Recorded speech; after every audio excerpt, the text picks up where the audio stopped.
Assalamualaikum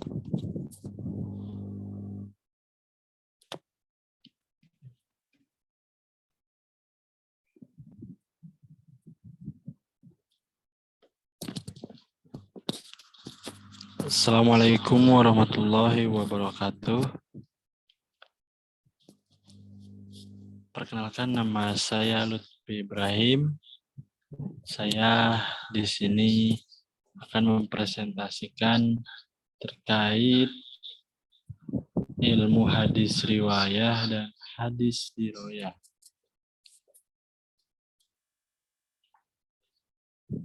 Presentasi ini merupakan tugas dari ujian tengah semester mata kuliah studi ilmu hadis yang diampu oleh Ibu Hajah Debibik.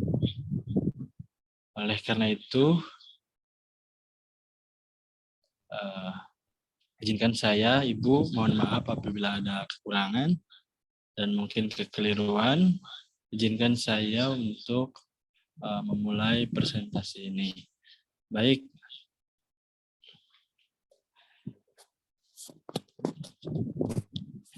Yang pertama terkait definisi hadis riwayat. Nah, untuk kawan-kawanku semua yang mungkin mendengar presentasi ini, menurut para ulama, ya para ulama hadis tentunya, mereka memberikan pengertian yang beragam terhadap hadis riwayah, tapi mereka mempunyai maksud yang sama. Nah, untuk yang pertama, di sini ada menurut Ibnu Al-Aqfani, ilmu hadis diroyah, mohon maaf, yang pertama ilmu hadis riwayah ialah ilmu hadis yang khusus berhubungan dengan riwayah. Ialah ilmu yang meliputi pemindahan, periwayatan, perkataan Nabi Muhammad SAW dan perbuatannya, juga periwayatannya, pencatatannya, dan penguraian lafaz-lafaznya. Itu menurut Ibnu Al-Aqfani. Kemudian yang kedua, menurut Muhammad Ajaj ini agak sedikit berbeda. Ilmu hadis pemindahan, segala sesuatu yang disandarkan kepada Nabi SAW berupa perkataan, perbuatan, takrir, ketetapan atau pengakuan. Takrir itu kemudian sifat jasmania, kemudian tingkah laku atau akhlak dengan cara yang teliti dan terperinci. Itu menurut Muhammad Ajaj Al-Hatib.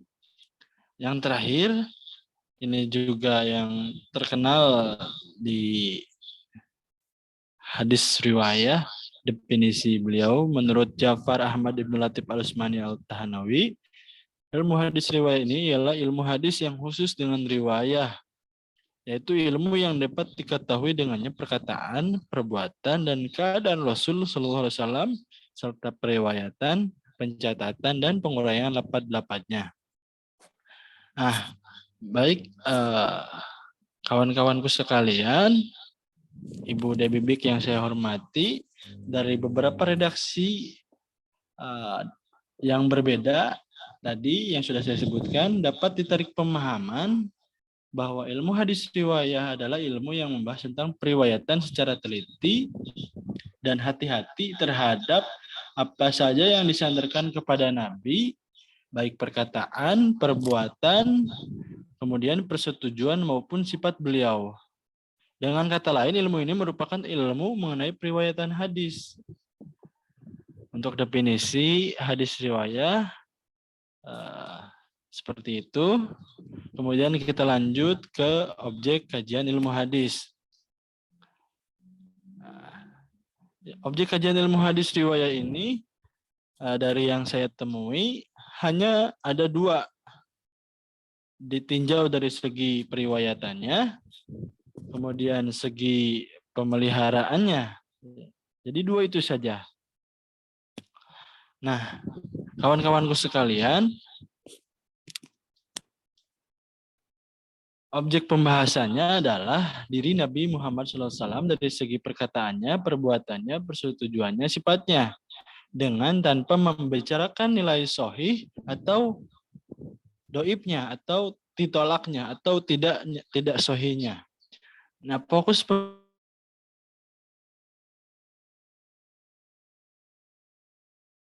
pembicaraan ilmu ini itu perbuatan, persetujuan Nabi, atau sifat beliau. Nah, dari segi pemeliharaan ini, tentunya ini merupakan faidah mempelajari ilmu hadis riwayat ini agar terjaga kemurnian syariat, menyebarluaskan sunnah Nabi, dan meneladani beliau dalam segala aspek. Karena tidak membicarakan tentang kualitas dan kesahihan sebuah hadis yang diriwayatkan, maka hampir semua literatur ilmu hadis ini tidak membahas secara panjang lebar tentang hal-hal yang terkait dengan ilmu ini. Nah, itu terkait objek kajian ilmu hadis riwayat. Kemudian yang terakhir, sejarah ilmu hadis riwayat itu sendiri sebetulnya sudah ada sejak Nabi Muhammad SAW masih hidup, yaitu bersamaan dengan dimulainya periwayatan hadis itu sendiri. Para sahabat Nabi SAW menaruh perhatian yang tertinggi terhadap Nabi SAW. Nah, kemudian sama juga dilanjutkan oleh para sahabat. Apa yang dimiliki dan dihafal oleh para sahabat dari apa yang diucapkan Nabi, kemudian perbuatan Nabi, terus sifat atau takrir beliau, mereka sampaikan pula dengan sangat hati-hati kepada sahabat lain yang mungkin kebetulan belum mengetahui, atau kepada para tabiin generasi setelah mereka, setelah para sahabat. Para tabiin pun kemudian melakukan hal yang sama, yaitu memahami, memelihara dari apa yang telah mereka dengar dari generasi sebelumnya, yaitu generasi sahabat. Kemudian menyampaikan pula hadis-hadis Nabi Muhammad SAW kepada tabiin lain yang mungkin sama belum mengetahui, atau kepada generasi selanjutnya, yaitu tabiut tabiin.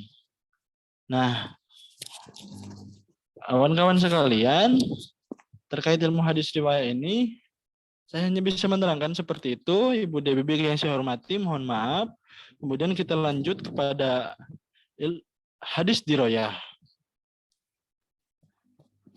Baik, definisi hadis diroyah itu sendiri, saya coba kutip dua definisi yang diberikan oleh yang sama, yaitu menurut Al-Aqbani.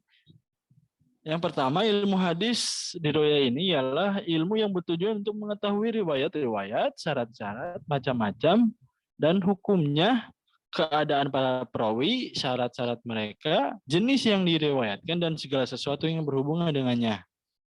Nah, kemudian yang kedua, M.Ajaj Al-Khatib, beliau, ilmu hadis diroyah ini adalah kumpulan kaidah-kaidah dan masalah-masalah untuk mengetahui keadaan rawi dan marwi dari segi diterima atau ditolaknya. Nah, oleh karena itu, dari beberapa redaksi ulama dalam mendefinisikan dapat ditarik pemahaman bahwa yang dimaksudkan dengan ilmu di hadis diroyah adalah ilmu yang membahas tentang kaidah-kaidah untuk mengetahui keadaan. Nah, ada dua keadaan di sini, ada sanad dan matan hadis serta menentukan kesohihannya. Beda dengan tadi ilmu hadis riwayat. Dia tidak berbicara tentang kesohihan atau kedoifannya suatu hadis. Begitu. Kemudian kita lanjut ke objek kajian ilmu hadis diroyah. Baik, objek kajian ilmu hadis diroyah ini terbagi kepada dua. Yang pertama yaitu sanad. Yang kedua yaitu matan. Objek pembahasannya adalah sanad dan matan, yaitu apa? Dari segi apakah dapat diterima atau harus ditolak dengan mengukur dan menimbang kaidah-kaidah yang telah ditentukan. Nah, kaidah-kaidahnya. Yang pertama, sanad itu segi berbicara ketentuannya apakah dia bersambung atau tidak sanadnya. Itu dinamakan ittisalus sanad. Kemudian dari segi sikoh, apakah rawi ini terpercaya? Makanya nanti di kategori-kategori keterpercayaan sanad itu macam-macam. Nanti ada yang soduk, ada yang banyak lah. Kemudian dari segi keselamatan dan kejanggalan, dari kejanggalan itu istilah syad. Kemudian dari segi keselamatan dan dari cacat, segi keselamatannya dari cacat, yaitu ilat.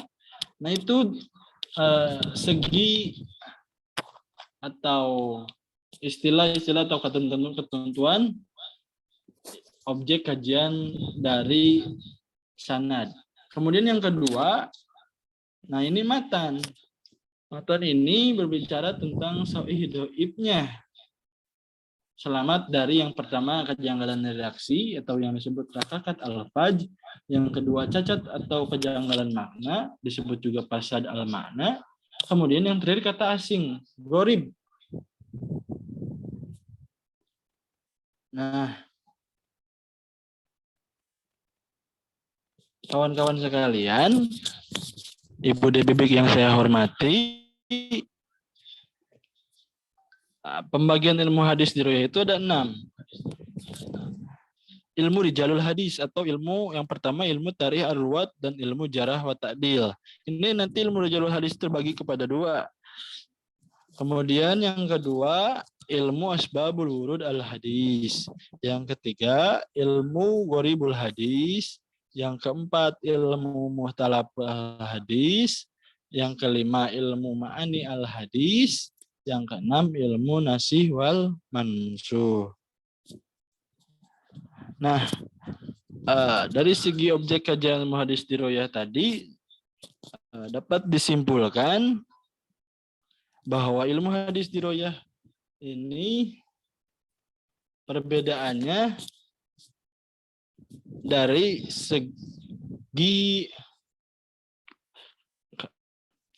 ditolak atau tidaknya satu hadis, sahih atau dhaifnya satu hadis. Nah, ini dibahas di ilmu hadis dirayah. Karena di sini banyak istilah-istilah atau biasa kita sebut ilmu mustalahul hadis. Nah, dari segi sejarahnya, pembahasan ilmu ini, mohon maaf,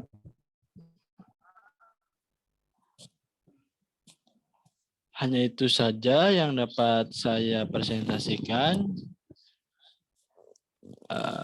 Mohon maaf atas segala kekurangan. Sekali lagi saya ucapkan terima kasih kepada Ibu Debibik yang saya hormati. Mohon maaf Ibu kalau ada kekurangan.